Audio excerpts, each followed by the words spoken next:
मित्रों नमस्कार। दस्तक जिंदगी पर आपका स्वागत है। दस्तक जिंदगी से पहले आप दस्तक मीडिया पर महाराज जी की कथाएं सुनते हैं, साक्षात्कार देखते हैं, महाराज जी के भक्त से मुलाकात होती है, उनसे हम आपसे मिलवाते हैं। एक सुझाव बहुत दिनों से आ रहा, बहुत भक्तों का आ रहा है, महाराज जी के भक्तों का आ रहा है। महाराज जी के भक्तों की इच्छा है कि जिनका हम साक्षात्कार लेते हैं, इंटरव्यू लेते हैं, तो बीच बीच में कट जाते हैं, हम एपिसोड में देते हैं। वो चाहते हैं कि एक साथ बात हो और जो बात हुई है हम एक बार सुन सकें। तो मित्रों, दस्तक जिंदगी पर हम आपको ये अनुपम भेंट देने जा रहे हैं इस नए वर्ष 2024 में कि महाराज जी के भक्तों का एक साथ साक्षात्कार आपको हम देंगे। जो इंटरव्यू लेंगे उनको भी एक साथ हम देंगे और आप एक साथ सुन सकेंगे। और बिना किसी, जैसे जब बात करते ना, तो जब बीच में बात कट जाती है, दूसरे एपिसोड का इंतजार करना पड़ता है, तो ऐसा लगता है कि बहुत मन चाहे एपिसोड में ब्रेक हो गया हो। तो बिना एड ब्रेक के, ठीक है ना, तो हम आपके पास भेज रहे हैं महाराज जी के साक्षात्कार की एक श्रृंखला, जिसमें आप फुल एपिसोड देखेंगे। मित्रों, आज हम एक ऐसी शख्सियत से आपसे मिलवा रहे हैं जिन्हें महाराज जी के साथ रहने का बरसों बरस अनुभव है। ऐसी यादें हैं, जब वो सुनाते हैं, जब वो बताते हैं, तो एकदम डूब जाते हैं। भक्ति भाव का ऐसा सागर जब हिलोरे मारता है, नभ की ऊंचाइयां कम पड़ जाती हैं।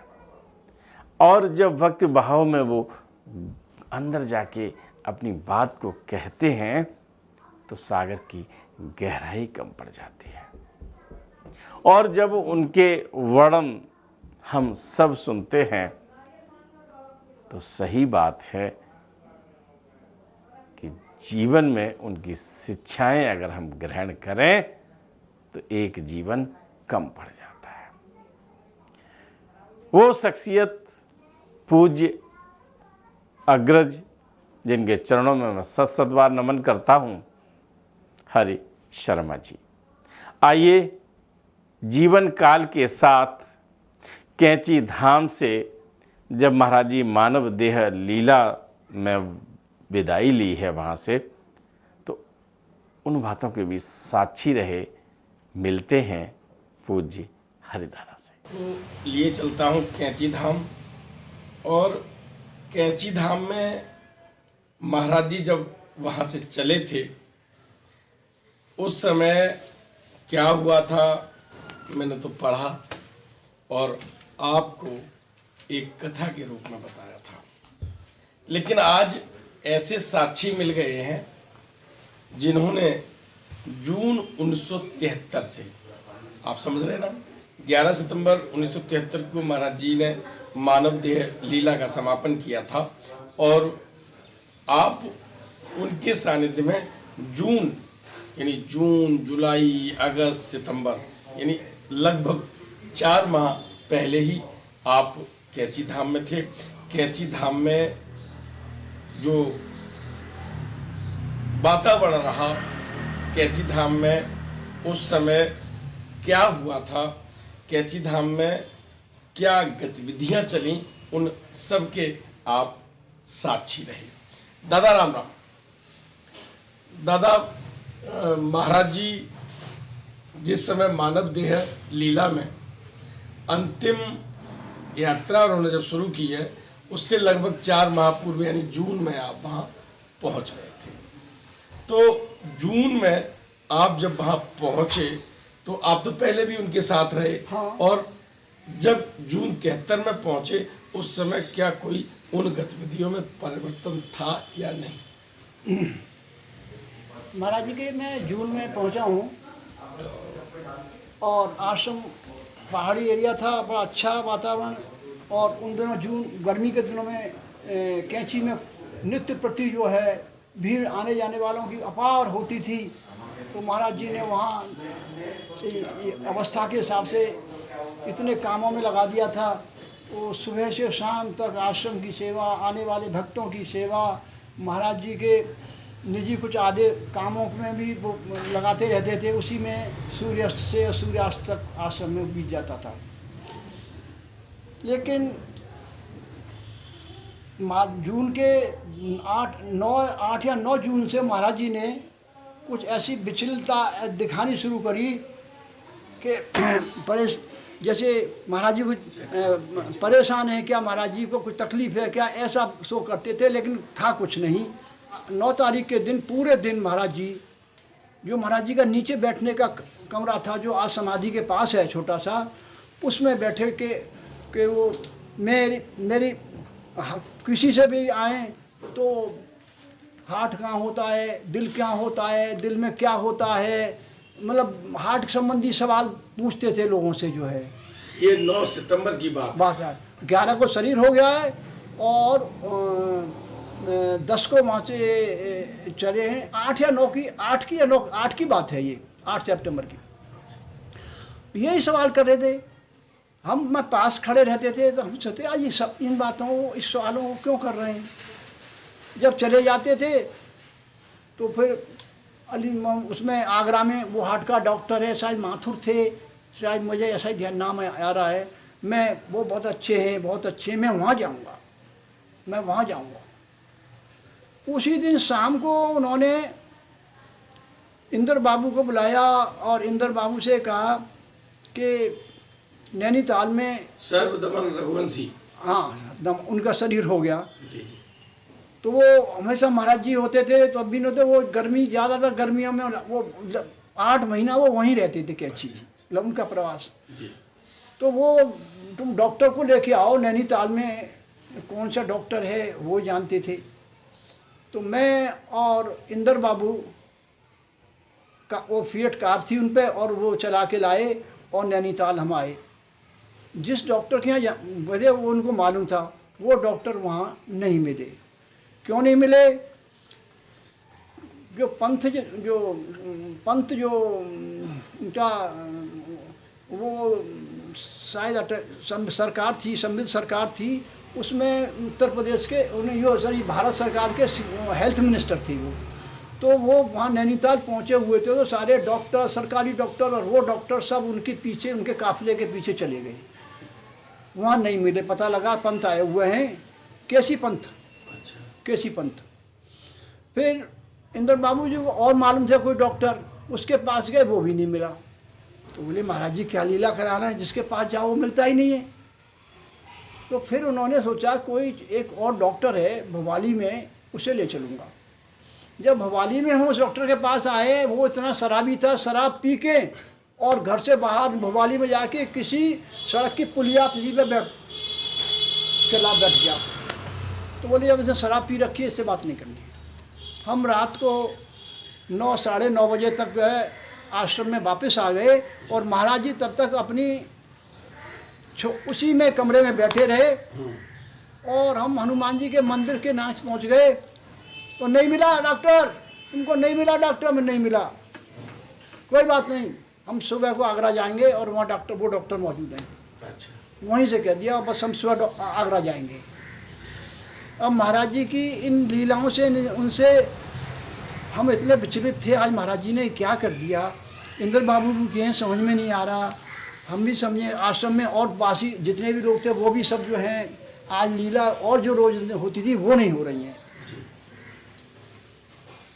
फिर आए साहब, महाराज जी को बताया। महाराज जी फिर हम लोग भोजन करने सोने चले गए, लेकिन चित्त में, दिमाग में हमारे में यही रहा जो हो रहा था। सुबह को महाराज जी ने जल्दी 4 बजे 5 बजे कब जग गए हैं, और अपना सिद्धि माई और माइयों से मैं जा रहा हूँ, और मैं जा रहा हूँ, और वहाँ से निकलने को जो है चल दिए।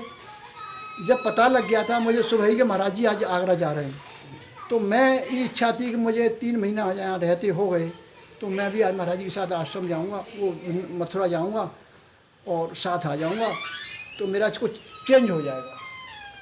मैं पहले से अपना सामान बांध के और हम मंदिर के पहले वहाँ रखे आया था, वहीं से ले लूँगा। जब महाराज जी 11 बजे 12 बजे का टाइम था, मंदिर बंद होने का भी टाइम हो रहा था, वहाँ से निकले हैं तो सभी लोग महाराज जी के पीछे पीछे थे। रवि खन्ना ने महाराज जी का ये हाथ पकड़ रखा था और एक सीधा हाथ को महाराज जी को मैंने पकड़ रखा था, ले जा रहे थे। तो महाराज जी पहले हनुमान जी के मंदिर में आए हैं। मंदिर में आने पर महाराज जी ने हनुमान जी को नमस्कार किया है, प्रणाम किया है, बहुत ऐसे करके देखा है, ऐसे बोले आज मैं सेंट्रल जेल से जा रहा हूँ। ये कहा? हाँ, राम गए, कृष्ण गए, वो गए। जब ये शब्द बोल रहे थे तो मेरी आंखें नम हो गई थी, क्योंकि ये महाराज जी के शब्द कभी सुने नहीं थे हमने जी। और ये हो रहा था कि ये शब्दों का तो मतलब होता है कि मेरी इस भौतिक शरीर से और संसार से मैं जो है विदाई ले रहा हूँ। जो है आगे बढ़े शंकर जी मंदिर की, तब ये संसार ऐसा ही है, मैं जा रहा हूँ, कृष्ण भी नहीं रहे, राम भी नहीं रहे, हम जा रहे हैं। जब आगे को बढ़े तो मैंने महाराज जी से कान में कहा, महाराज जी मैं साथ चलूँगा आपके और मैं साथ ही लौट के आ जाऊँगा। बोले नहीं, तुम नहीं जाओगे, तुम्हें यहीं रहना है और ये यज्ञशाला है, वो यज्ञशाला को पूरी तुम ही कराओगे और कोई नहीं कराएगा। इनके किसी के बस की नहीं है इतना देख रेख करना और इतना बताना और ये सब। अब उन्होंने मेरे को इतने कठिन आदेश दे दिया, मैं फिर दोबारा साहस नहीं कर पाया।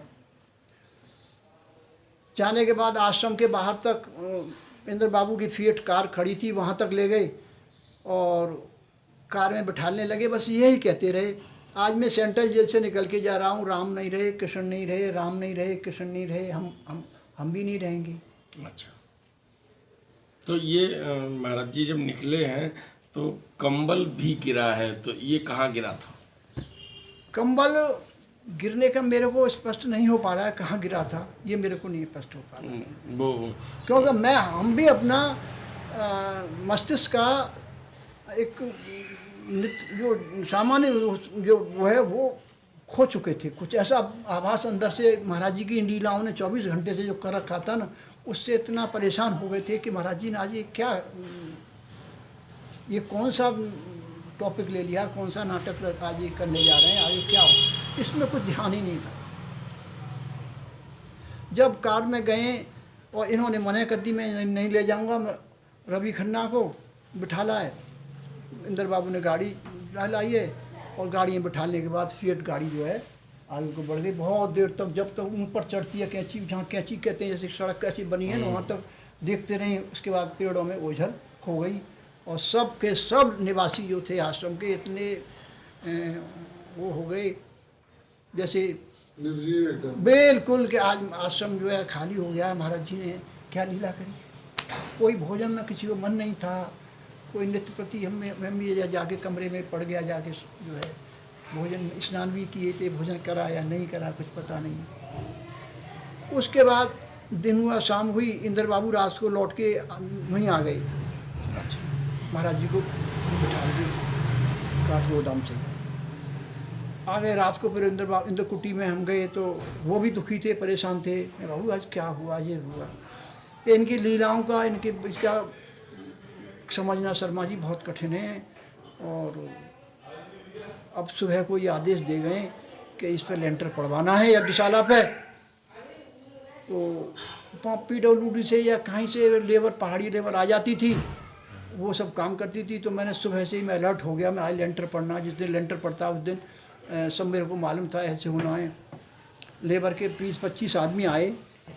सुबह जो नित्य प्रति महाराज जी के आश्रम में चना और सूखी सब्जी और कचौड़ी पूड़ी बनना शुरू हो जाती थी, वो सबसे पहले बनने के बाद मैंने 20, 25, 30 उनमें भर के मैं लेबर को पहले नाश्ता करा के फिर काम शुरू करा। जो मैं लेने के बाद बड़ी सी डलियाँ थी, उनमें हैंडल होता था ऊपर का, वो भर ली थी और वो लटका ली थी यहाँ, और उसमें से मैं वो बम्बू पेपर के वो थे, उनमें भर भर के उनको दे रहा था। फिर मैं ऊपर जो इंद्र कुटी है उसके ऊपर चढ़ गया था। वहाँ से जहाँ महाराज जी और माई रहते थे, वहाँ से माइयों के रोने की आवाज़ आई। अच्छा, मैं ऊपर था, वो आवाज़ मेरे को ज़्यादा आई कि ऊपर था। तो मैंने इधर को कानों से सुना क्या बात है, माइयों की तरफ रोने की आवाज़ आ रही है। इंद्र बाबू जी नीचे खड़े हुए थे। मैंने उनको बताया माइयों की तरफ से रोने की आवाज़ आ रही है, क्या बात है, जाके देखो ना आप। वो बहुत तेज़ी से गए हैं और वहाँ जाने के बाद माई के बड़े पुत्र जो हैं इंडिया होटल में थे, रमेश जी नाम है, उनको यहाँ से टेलीफोन गया कि महाराज जी ने अपना शरीर छोड़ दिया। वो समाचार लेके पहुँचे हैं, उन्होंने माई को बताया है, और माई को बताया है तो स्वाभाविक है कि वो थोड़ा, और भी माई थी, रोने की आवाज़ आई। इंद्र बाबू ने वहाँ समाचार लिया, वो भी इंद्र बाबू भी वहाँ से रोते हुए आए, शर्मा जी महाराज जी ने शरीर छोड़ दिया। तो मेरे हाथ में पूड़ियों की डलिया लग रही थी, ऊपर से ही नीचे गिर गई, पर इतना ये मुँह पर से कूदा नहीं था, मैं जीने से उतर के नीचे आया और मैं भी रोने लगा। और उसके बाद कमरे में जाके सामान सब ऐसे भरा, अपना सामान भर के अटैची में, और वहाँ से चलने की तैयारी शुरू हो गई।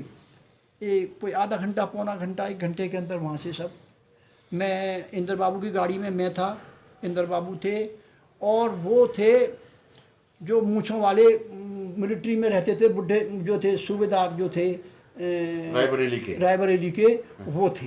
हम 3 लोग इंद्र बाबू की गाड़ी में आए हैं, और रमेश जी की गाड़ी में माई थी, और ये सब लोग वृंदावन, यहाँ के वृंदावन के लिए निकल पड़े हैं। और वहाँ से करते करते करीब 4 बजे या 5 बजे तक हम जो हैं वृंदावन आ गए हैं। और उसके बाद कहाँ सिकंदराऊ या कासगंज या कहाँ से खूब बारिश भी हुई है। तो अब जब वृंदावन में आए तो अपार भीड़ हो चुकी थी, क्योंकि समाचार जो है वो रेडियो से फैल गया था। अंग्रेज़ भी आने शुरू हो गए थे, और अंग्रेज़ों को पता लगाया तो स्पेशल फ़्लाइटें ले लेके जो है वो आ रही थी। जब पहुँचे हैं तो महाराज जी का बर्फ़ पे हमने शरीर देखा। हमारी पिताजी और हमारी माँ जो है वो भी पहुँच गए थे वहाँ पे, जो अलीगढ़ से वृंदावन। 2 भाई अलीगढ़ से, राजीव भाई साहब, वाचस्पति भाई साहब, अम्मा और पिताजी, वो अलीगढ़ से पहुँचे। यहाँ से पहुँचे अलीगढ़ से, उनके साथ भी मार दिक्कत हो गई।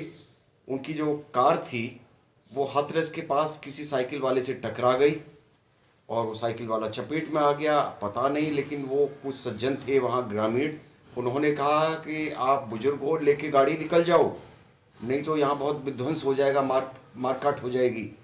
पिताजी निकल गए, पता नहीं तो कहीं, फिर रास्ते में बारिश और ओले भी गिरे, पहुँच गए थे लेकिन टाइम से वहाँ पर पहुँच के सब जन समुदाय आ रहा था। अब सब विचलित थे कि जो औरों के जीवन देते थे, आज अपना जीवन जो है वो ऐसे बर्फ़ पे पड़ा लेटे हुए हैं। उसके बाद वहाँ पर आगे की क्रियाओं की हो रही थी। महाराज जी का शरीर कहाँ होगा, कैंची होगा, यहाँ होगा, गंगा जी होगा, मतलब ऐसे अनेक वो मंथन हो रहे थे कमरों के अंदर, बंद बाहर भीतर। वो पागल बाबा जो हैं उन्होंने आके निराकरण कर दिया, नहीं, उनका शरीर जो है इस जगह पर, इस आश्रम में ही जो है संस्कार किया जाए। उसके बाद जब निर्णय हो गया, फाइनल हो गया, फिर महाराज जी का विमान यात्रा, शोभा यात्रा, वो विमान यात्रा निकाली गई थी, बढ़िया तरीके से सजाया गया। और कोई गाड़ी थी या क्या, वो भी खूब सजाई गई फूलों से, और उस पर रख के वृंदावन में महाराज जी की सबको दर्शन कराई गई। और उसके बाद आश्रम में महाराज जी के जो भक्तों का जो सुनी है प्रामाणिक रूप से, वो मनुष्य स्वरूप महाराज जी जब पार्थिव लीला में थे, शरीर था, वहीं प्रकट हो गया था कि महाराज जी की मधुकड़ी खाने के बावजूद भी, अमृत पान करने के बावजूद भी मनुष्य अपना विष नहीं छोड़ पाया है, उसे सजो के रख रखा है, अपनी अपनी पहचानों का विष, वो वहीं प्रकट हो गया था। वो पागल बाबा ने आके वहाँ, एक संत ने मनुष्यों के ऊपर अपना दबाव डाला, मनुष्य दब गए, और अंतिम संस्कार की जो क्रिया थी वो संपन्न। महाराज जी का आपने अंतिम संस्कार का फोटो देखा है? देखा ना? इंद्र चाचा जब बैठाल के आए तो उन्होंने क्या बताया था उनकी यात्रा? उन्होंने ये बताया, शर्मा जी ये लीला कर रहे हैं, और ये इन लीलाओं को हम लोग नहीं समझ सकते, वो कौन सी लीला कर रहे हैं, किसके लिए कर रहे हैं, और किसको क्या कर रहे हैं, जो है इसको नहीं समझ सकते। इतने शब्द उनके थे जो है। मेरी स्मृति में आ ये नहीं रही। बताया कि इंद्रधनुष देखा था? ना ना ना ना ना ना इंद्रधनुष देखा, और भी जो चर्चाएं आ रही हैं वहाँ कुछ नहीं दिख रही थी। और इंद्रधनुष दिन में तो दिखता ही नहीं है, और न कोई बाबू था, वो सब जो हैं। अब लेखकों की कल्पना और अपना अपना कवित्व, अब बहुत ये भी हो साहित्य सकता है लिखने ये की क्षमता का मैं- प्रदर्शन तो मनुष्य करेगा मैंने ही। मैंने जो आंखों से सामने दिख रहा था, जो कर रहा था, वो मालूम है किसी ने कहीं आकाश में धनुष देखा हो तो उसका मुझे तो वो नहीं कि मैं तो जो काम सौंप गए मैं उसे चलाया, और मैं उस दिन से आज तक जो है कैंची जाने को मेरा तो मन ही नहीं करता है, और न इच्छा करती है। और अब अनेक कैंची धाम में खूब जो है महाराज जी अपना आप वहाँ से चले आए 11 सितंबर 1973 73 के को, बाद से फिर कोई कैंची भी नहीं गए? नहीं आज तक मैं नहीं पापा और आया या हूँ। हम लोगों से कोई भी नहीं गया। उसके कोई बाद भी नहीं है। उसके बाद से मेरा गृहस्थ जीवन शुरू हुआ है, बच्चे बड़े हो गए, 40 साल के बच्चे हो गए, न इन्होंने कैंची देखा है न पत्नी ने देखा है। अच्छा, क्यों नहीं मन होता आपका? अब ये क्यों नहीं होता है? महाराज जी की इच्छा है। महाराज जी जिस तरह से उस शरीर को, हम तो ये कहते थे कि महाराज जी कभी जाएंगे नहीं, हम महाराज जी के सामने बुढ़े हो जाएंगे, इतने बड़े हो जाएंगे। और हमने महाराज जी को देख लिया कि वो जो भौतिक स्वरूप जो लीलाओं को सब किया वो रहा ही नहीं जो है। तो अब कैंची जाने की इच्छा नहीं होती है। अब एक दफ़े कभी बच्चे इन्होंने देखिए, इन्होंने भी, संजीव ने भी कहा है कि भाई साहब एक दफ़ा तो बच्चों को दिखा दो, कि मन नहीं होता। मन नहीं होता। मैं कैंची वृंदावन में सिद्धि माई आई हुई थी तो ठीक ठाक थी, तो मैं गया तो उन्होंने कहा हरी तू कैंची क्यों नहीं आता है, कैंची क्यों नहीं आता है? मैं माई मेरा मन नहीं करता, और विशेष बात है कि अब यूँ भी नहीं करता कि मैं आऊँ तो मेरे को साथ में ठहरने को जगह नहीं मिलेगी क्या? और ये ऐसा भी हो सकता है? मैंने माई से सीधा सवाल किया था, तो माई बोली तू क्या कह रहा है, तेरे को जगह नहीं मिलेगी, और तू गया, तेरे को किसी ने गया हो, तेरे को जगह तू वहाँ गया होता और तेरे को जगह नहीं दी होती तो तेरा सवाल ठीक था, तू क्यों कह रहा है? तो माई गलती हो गई मुझसे। माई का कहना था कि सुनी सुनाई बातों पे मत जाओ, खुद आके अनुभव करो कि क्या है। क्या तेरे को वहाँ जगह नहीं ये मिलेगी? सब लीलाएं हैं, जगत लीलाएं महाराज जी के छोड़ने के बाद की। आज महाराज जी विश्व शरीर आ जाए दूसरे नाम से तो ये भक्त मंडली उस झंडे के नीचे तुरंत पहुंच जाएगी गमछा बदल के। तो ये मैंने ये मनुष्य है, मैंने- इसको समझना जरूरी है। इसीलिए महाराज जी के भक्तों में कोई महाराज जी होने का दावा प्रस्तुत कर रहा है वो गलत है। भक्तगणों बचे रहो। महाराज जी कहते थे कि अपना विश्वास, दूध और पानी इसको प्रदूषित नहीं होने देना चाहिए। ऐसे एक कोई घाक का दोहा सुनाते थे कि मनुष्य का विश्वास इतना कमजोर नहीं है कि वो किसी चलते राहगीर के साथ चिपक जाओ कि गुरुजी आ गए, गुरुजी आ गए, गुरुजी आ गए। अब ये कैंची का मैंने लास्ट अवसान का आपको प्रत्यक्षदर्शी जो हुआ है, जो मैंने झेला है, जो मैंने बीताया, वो मेरे को आज भी झकझोरता है, आज भी वो मेरे को झकझोरता है कि मेरे साथ धोखा हो गया। और ऐसा होना था तो मैं महाराज जी को ऐसा होने से रोक लेता, या मैं उनको कहता कि आप जो हैं अभी जो हैं इतने काम और पड़े हुए हैं, इनको पूरे करवा दो।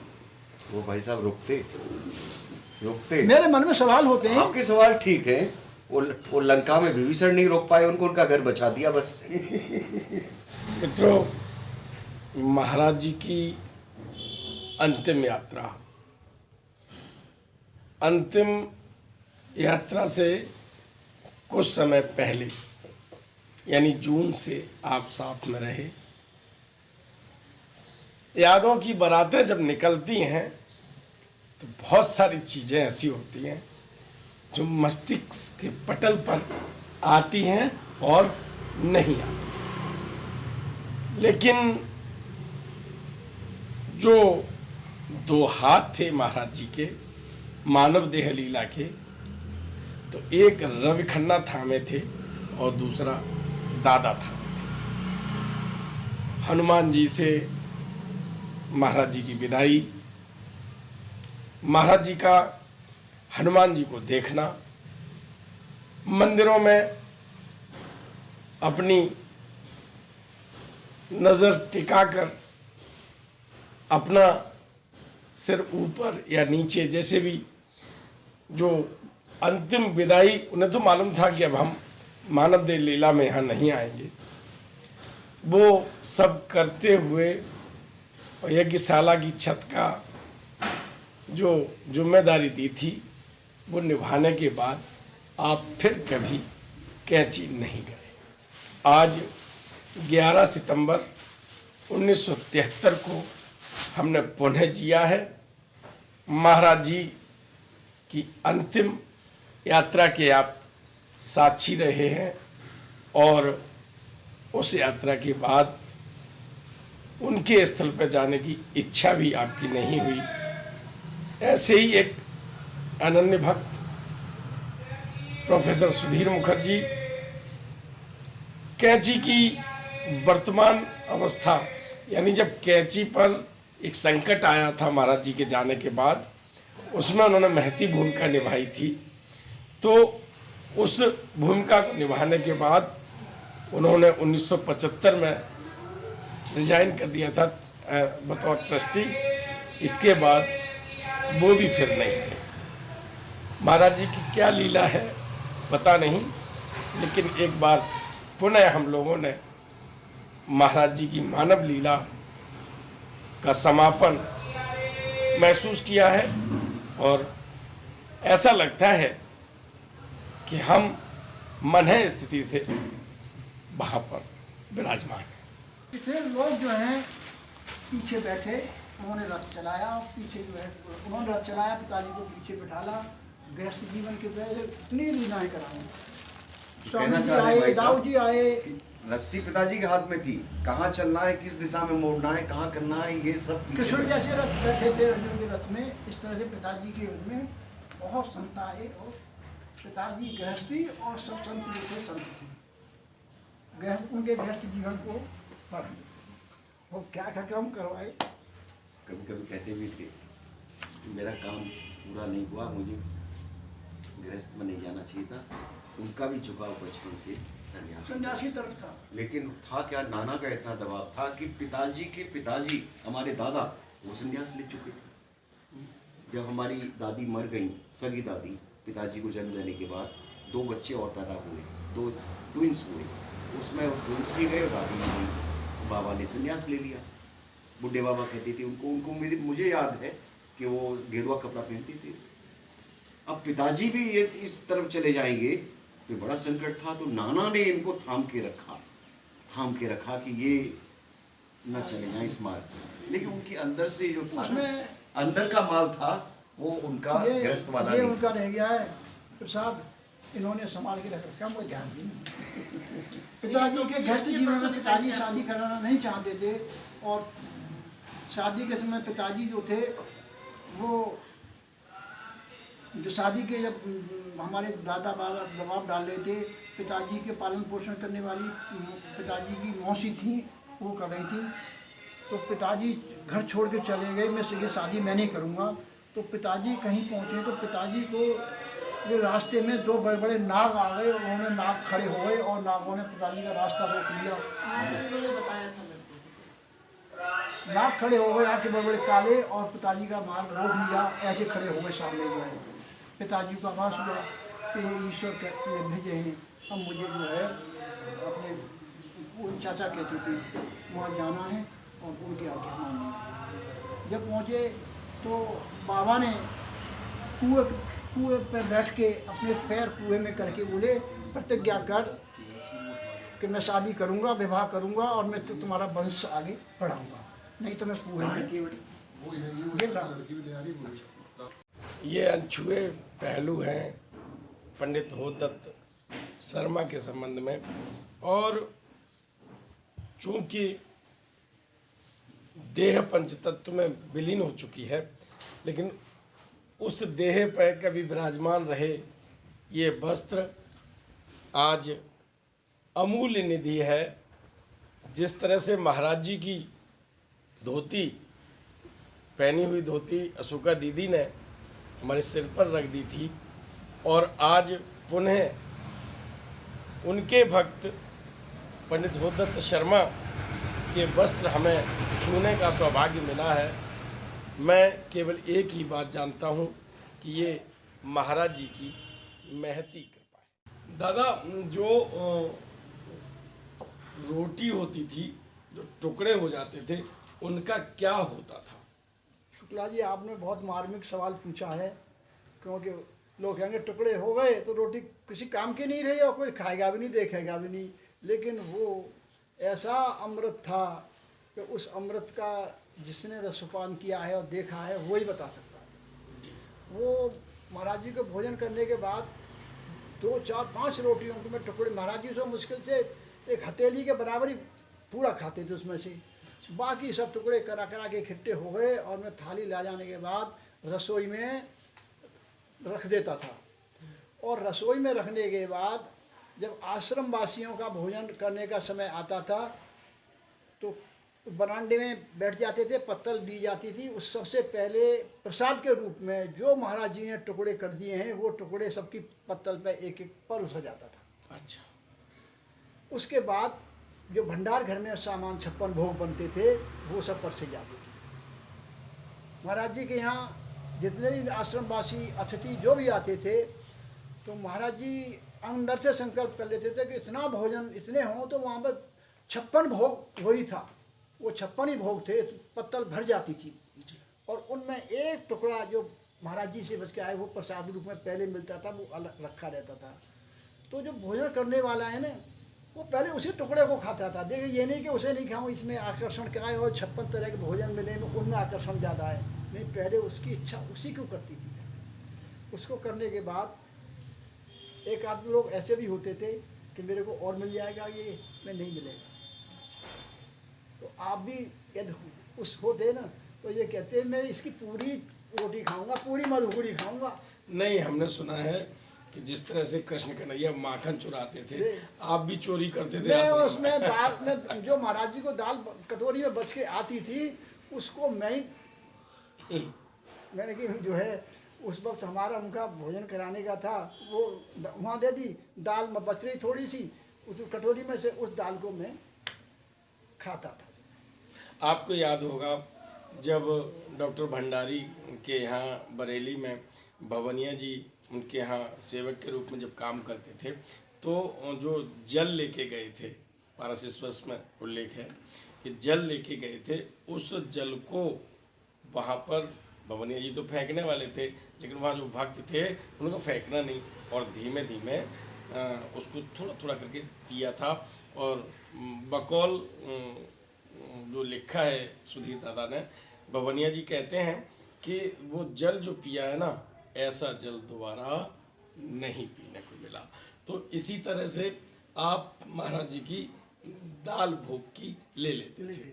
तो आपको लगता था कि कन्हैया जी मक्खन चुराते हैं, हम दाल चुराते हैं। ये ब्रज का, वृंदावन का यही एक लीला है और यही रहस्य है, और वो था और आज है, आज भी रज रज में यही बस रहा है। दादा, आपको संयोग मिला, भोग कैसे मिला महाराज जी का? जैसे महाराज जी का बताया भाई साहब ने कि टुकड़े कर देते थे, वो देखने में सामान्य बुद्धि से वो टुकड़े हैं, वो तो महाराज जी अपने हर भक्त के लिए हिस्सा दे रहे थे। अपने खाने से पहले उन रोटियों के टुकड़े करके आज कितने लोग जीमेंगे वहाँ, उनकी व्यवस्था कर रहे थे महाराज जी। वो सामान्य रूप से देखने में लगता है ये क्या बंदर की तरह टुकड़े कर रहे हैं और बीच में से टुकड़ा खा लिया। ये महाराज जी का कृपा था। ये कृपा अन्न के रूप में महाराज जी की बहुत बड़ी कृपा है। और अनेक साधु परंपरा में, संतों की परंपरा में खिलाने की परंपरा रही है, बहुत प्राचीन है।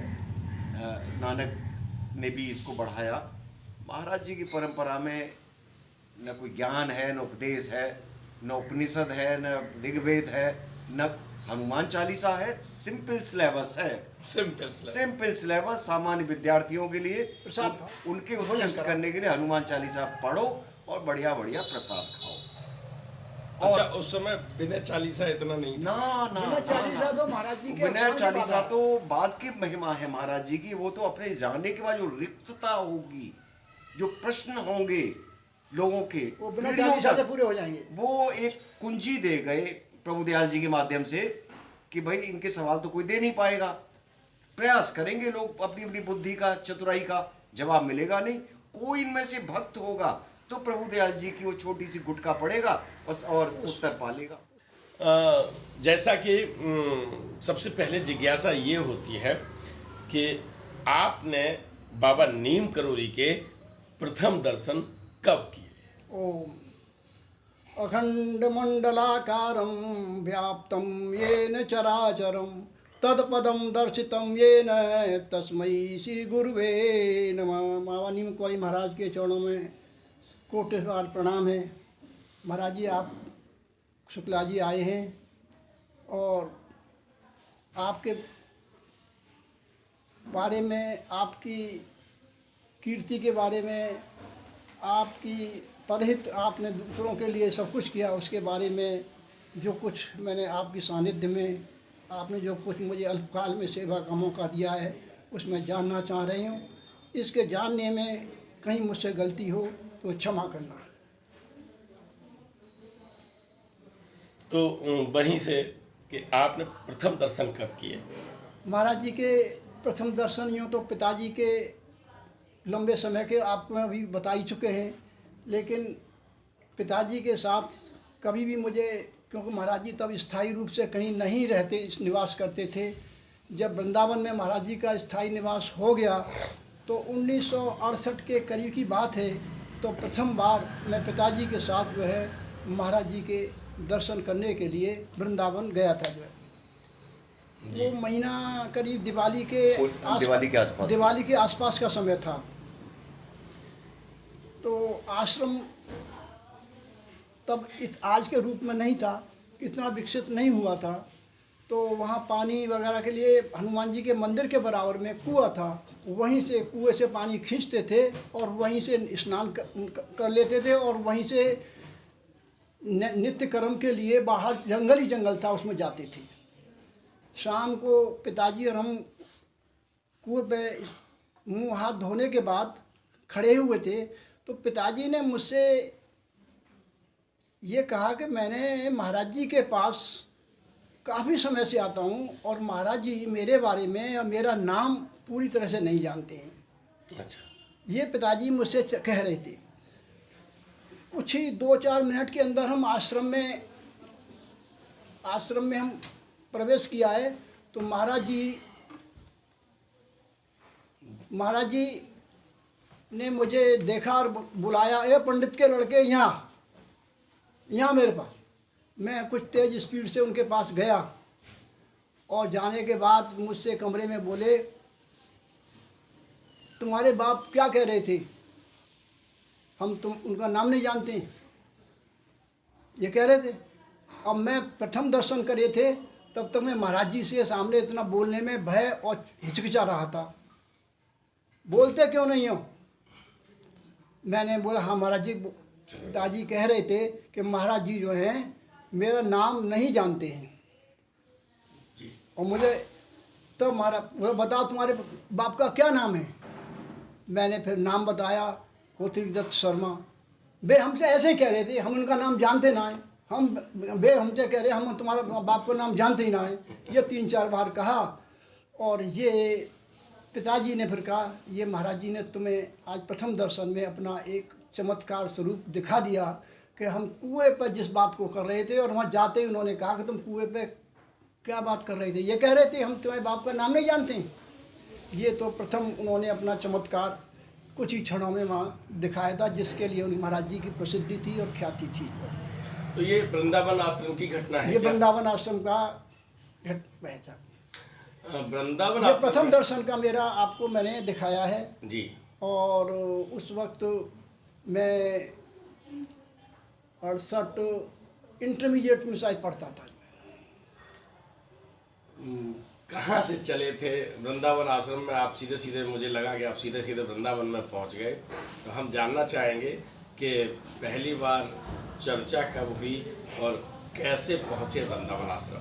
वृंदावन हम अलीगढ़ से पिताजी को अलीगढ़ के शायद विशंबर दयाल भक्त के द्वारा पता लग गया था कि महाराज जी वृंदावन में निवास कर रहे हैं और दिवाली यहीं होगी रहेंगे। तो पिताजी की जिज्ञासा हुई, चलो महाराज जी के दर्शन करें हमें। और मैंने भी पिताजी के महाराज जी के दर्शन नहीं किए थे, तो वो पिताजी के साथ जाने को महाराज ये सौभाग्य मिला और प्रथम बार महाराज जी के साथ जो दर्शन किए।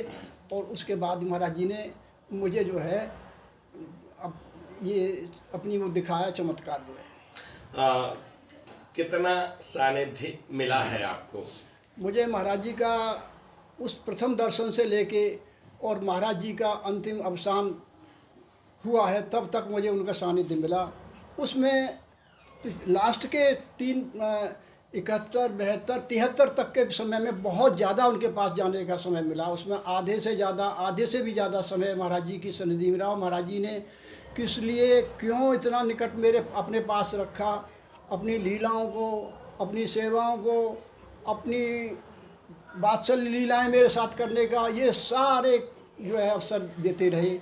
और बीच बीच में महाराज जी ऐसे चमत्कार भी दिखाते थे जो मैं तुरंत नहीं समझ पाता था, उनका बाद में आभास होता था, अरे ये महाराज जी ने क्या किया।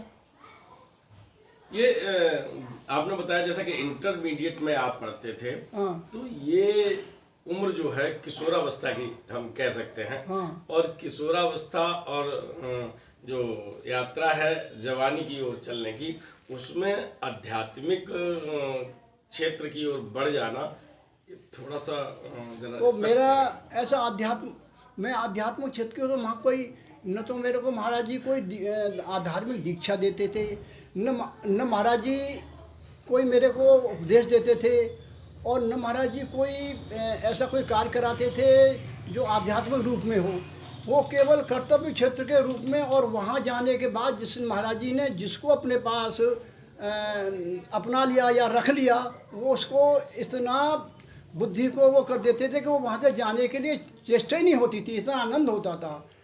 शिक्षा का विषय रहा, मैं अपनी शिक्षा को भी वहाँ से बढ़ाता रहा, शिक्षा को भी बढ़ाता रहा जो है। प्रथम दर्शन जब आपको हुए तो कितने दिन आश्रम में रुकने का सौभाग्य मिला? मैं करीब उस दिन 3 या 4 दिन हम प्रथम दर्शन में रुके थे वहाँ पर। उसके बाद फिर जो है हम यहाँ अलीगढ़ आ गए जो है। अब उस वक्त ऐसी मस्तिष्क में एक अट्रैक्शन और आकर्षण वहाँ का हो गया कि दोबारा फिर चले हम जो है, दोबारा फिर चले। 4 दिन में कोई ऐसी घटना जो रह के आपको अभी भी याद आ रही हो प्रथम दर्शन की? प्रथम दर्शन का घटना ये याद आ रही है कि जब पिताजी वहाँ पहुँचे और हम पहुँचे, तो उन्होंने रसोई में जो खाना बनाने वाले थे उनको ये कहा कि ये पंडित आए हैं, इनको जो है दोनों टाइम पक्का हुआ पूड़ी ही खिलानी है और इनको दूसरा भोजन नहीं कराना है। क्या बात! आपको पूड़ी ज़्यादा पसंद थी क्या? नहीं, ऐसे मेरे को तो मतलब उस अवस्था की युवावस्था थी, ऐसी अवस्था थी, सब कुछ पता नहीं, पूड़ी ज़्यादा पसंद थी। और पिताजी को भी हमारे को कोई पूड़ी का ऐसा खाने पसंद का वो नहीं था। लेकिन महाराज जी बोले ये ब्राह्मण है पंडित, और ये इनको दोनों टाइम ही पूड़ी खिलानी है जो है। और पिताजी को 2 दिन 3 दिन खाने के बाद कुछ ऐसा होने लगा कि मैं पूड़ी खाते खाते मैं इच्छा दूसरे भोजन की कर रही है। तो वहाँ पर जो खाना बनाने वाले था कि महाराज जी का आदेश है कि इनको पूड़ी ही खिलानी है, सुबह भी और दोपहर भी और शाम भी, दोनों टाइम पूड़ी खिलानी है, तीनों समय आपको पूड़ी खिलानी है। और पूड़ी जो थी वो पिताजी के लिए जो हनुमान जी का भोग बनता था तभी बनती थी, और तुरंत ही बुलाने के लिए आ जाता था, आपका भोजन आया, भोजन पाइए। अब 11 बजे भोजन करना जमता नहीं था और अच्छा भी नहीं लगता था, लेकिन महाराज जी का आदेश था। और पत्तल पे बैठ के सूखे आलू की सब्जी और पूड़ी की कह दी यही खिलानी है इनको। और पिताजी मेरे आश्रम में बिल्कुल रूखा सूखा भोजन ही पसंद करते थे, और हमें भी वही शिक्षा देते रहे, कभी भी आश्रम में आओ तो यहाँ पर जो है माल मलीदे या घी तेल या चिकनाई इन भोजनों की इच्छा मत करना, सूखा भोजन ही यहाँ पर ग्रहण करना, क्योंकि ये आश्रम जो है आश्रम है जो है। आलू और पूड़ी जैसा कि मुझे जहाँ तक मालूम है, चाहे वो कैची आश्रम हो, वृंदावन आश्रम हो, या महाराज जी जहाँ भी रहे हैं वहाँ आलू पूड़ी ही बढ़ती थी। तो क्या ये जो लोग आते थे उन्हें दूसरी सब्जी नहीं मिलती थी, या ये केवल आलू महाराज जी चलाया करते थे? वृंदावन आश्रम में वो परंपरा नहीं थी जो कैंची आश्रम में है जी। कि वहाँ पर सुबह को चना और आलू और सूखी सब्जी और पूड़ी कचौड़ी के दी जाती है, प्रसाद में बनाई जाती है। वृंदावन में ये परंपरा नहीं थी। और वृंदावन के रसोई जो थी हनुमान जी की, उसमें 2-3 सब्जी बनती थी, दाल भी बनती थी, रायता भी बनता था, दही भी बनता था। और महाराज जी का बीच में आदेश हो जाता था कि वृंदावन से जो है रबड़ी ले आओ, पेड़े ले आओ, खस्ता कचौड़ी ले आओ, कलाकंद ले आओ। और ये भी आदेश होता रहता था। तो उनके आश्रम में, महाराज जी के किचन में, हनुमान जी के रसोई घर में तो जो है ये को 56 भोग का भोजन बनता था। कभी कभी चटनी भी बनती थी। रसोई था वो चटनी बनाता था, इतनी अच्छी चटनी बनाता था जो खाने वाले कहते थे कि ये चटनी बड़ी अच्छी बनाई है। तो चटनी बनाने वाला फिर ये कहता था राग रसोई पागड़ी और कभी कभी बन जाए। क्या बात है। राग गाने वाला राग निकालता है तो बड़ा अच्छा बन जाता है। राग रसोई और खाना बनाने वाला रोज़ वही बनाता है और किसी दिन बहुत स्वाद बन जाता है। सर की पगड़ी है, किसी दिन बहुत अच्छी बन जाती है और किसी दिन तो अच्छी नहीं बनती। तो आज चटनी महाराज जी हनुमान जी को ज़्यादा इच्छा कर रही होगी, उन्होंने बढ़िया बनवा दी तो आपको पसंद आई है। ये 4 दिन जो पहले बीते आपके वृंदावन आश्रम में, हाँ, और उस समय इंटरमीडिएट में आप पढ़ रहे थे, हाँ। तो दोबारा कब पहुंचे और कहाँ दर्शन हुए? दोबारा जाने का क्रम तो ऐसा रहा, इतना निश्चित नहीं, लेकिन इतनी जल्दी जल्दी जाना रहता था कि मन यहाँ करता ही नहीं था। जब महाराज जी वृंदावन में होते थे तो मन अलीगढ़ में नहीं लगता था। और पिताजी और हम भी 8 दिन 10 दिन आ गए, फिर चले गए वहाँ। तो महाराज जी वहाँ पर आ जाते थे तो महाराज जी का स्नेह कृपा इतनी होती थी, दूर से आते ही मालूम पड़ जाती थी महाराज जी जो हैं आज अच्छी कृपा के साथ कह रहे हैं बैठो। फिर पूछते थे गांव में सब ठीक हैं, खेती कैसी है, हमारी माँ के बारे में पूछती थी, वो दूध ठीक निकाल रही हैं, क्या कर रही हैं, वो सारे घर की, एक गृहस्थ की, परिवार की यूनिट के तरीके में सारी बातें वो पूछती थी। ये महाराज जी का क्रम रहता था। मित्रों, प्रथम दर्शन कब हुए, कैसे हुए और क्या खाया, क्या मिलता था वहाँ? और वृंदावन आश्रम ऐसा रहा है जहाँ मैंने आपको एक कथा सुनाई थी कि उस समय कोई कम्युनिकेशन के संसाधन नहीं थे। अभी तो मोबाइल आप करिएगा और तुरंत पता चल जाएगा कि आप कहाँ पर हैं, बताना चाहें तो, है ना, और नहीं बताना चाहें तो बैठे कानपुर में बता दो कलकत्ता में, ये भी है। खैर, उस समय पंडित होदत्त शर्मा अपने गांव अलीगढ़ में होते थे, अलाहादपुर में, और उनको खबर मिला करती थी। मैंने वो आपको दिखाया है कि वो बैठे होते थे, उनका जो महाराज जी की जैसे अकबरपुर में डाक बगलिया है, उसी तरह की शर्मा जी के यहाँ भी डाक बगलिया है। तो वहाँ उन्हें बेचैनी हुआ करती थी, और जो बेचैनी हुआ करती थी उससे वो जान जाते थे कि महाराज जी वृंदावन आ गए हैं। और वो घर कहते थे, क्या कहते थे कि महाराज जी वृंदावन आ गए हैं। और ऐसा कभी हुआ नहीं कि उन्हें बेचैनी हुई हो, वो वृंदावन गए हों और महाराज जी के दर्शन हुए हों। ये कथाएं हैं, मैं आपको पहले भी सुना चुका हूँ, और पूज्य संजीव दादा बैठे हैं, इनके कुछ एपिसोड आपने देखे थे ना। तो आज महाराज जी के 2 भक्त रिश्ते में भाई हैं, और रिश्ते तो ज़रूरी नहीं है कि ब्लड से हों, आप ब्लड से भी हैं। और जो यादें हैं, जो मन में महाराज जी की बातें हैं, और उनमें ऐसा लगता है कि अभी अभी की तो बात है ना। जबकि 11 सितंबर 1973 को महाराज जी चले गए, ये एक अर्धशतक बीत चुका है उनको गए हुए। और जो मुलाकातें हुई थी, भक्तों ने दर्शन किए थे, तो उनके दर्शन आप कैसे कर सकते हैं, तो मैं आप सबकी तरफ से सबसे पहले आशीर्वाद लेता हूं। आप मन स्थिति से आशीर्वाद ले लीजिएगा, क्योंकि हम इन्हें स्पर्श कर रहे हैं। मुझे सौभाग्य मिलता है कि हम स्पर्श कर लेते हैं। ये सौभाग्य महाराज जी ने दिया है, और आप मन स्थिति से, क्योंकि दस्तक मीडिया देखते हैं तो कुछ तो फ़ायदा होना चाहिए।